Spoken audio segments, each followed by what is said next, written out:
Welcome to the Thinking Caps. I'm Jack McMullen. He is Tommy Weber. Tommy, it's been a really long while, a week-long hiatus, but Tommy is back. Just to re-clarify what we do here, we delve into the mental aspect of baseball and if that's a little bit too much, if that's a little bit too small, and things like that. And literally right before we got on the air, we were talking about the good old days. And I know that's a term that's pretty overused, but we were talking about a time when baseball was romanticized and things like that. And now it's so number heavy. Today we play the Wareham Gatemen, who lead the league in OPS.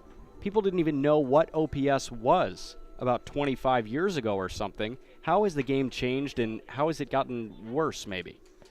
Well, worse or better is something, I guess, for someone else to decide. The game changes. Everything changes. The only constant in life is change. So I don't think we can lament the fact that everything changes. That's fine. Whether it changes for the better or for the worse is for a conversation for another day. And maybe that's the conversation we need to have today. In some ways, it has changed, certainly for the better. Players are in better shape. They take much better care of themselves, much more conscious of what they put into their bodies. But I think, for me, we're seeing less action. We're seeing too many strikeouts. We are seeing a emphasis on power when a lot of guys don't have the ability to hit the ball for power. So it's almost like the game is trying to exclude guys who don't hit the ball far. When in fact, at the end of the day, if you walk more, strike out less, throw more strikes, and hit for a high average, you're probably going to win 70% of your games. That analytic, if you will, has never changed, and until the game's geometry changes, that will never change either.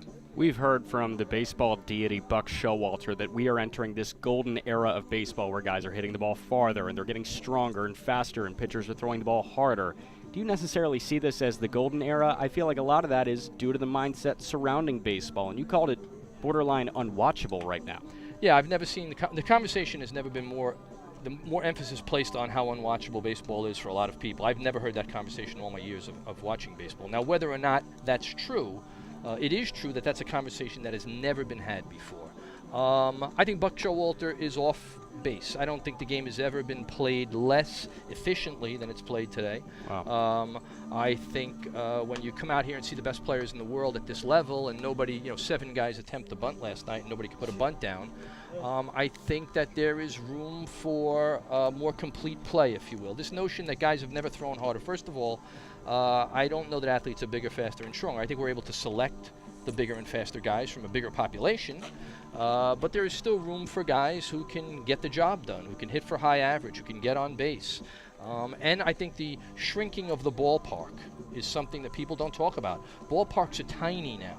There's no more triples for 2 reasons. Number one, guys don't run out of the batter's box right away. They watch and see where the ball lands before they start running. And the ballparks are too small. You can't get a triple in a ballpark like Camden Yards where, right center field is 358 feet away. So I would disagree with Buck Showalter. I think that he has a certain agenda that he espouses, which is he's on the inside, and he wants to remain on the inside.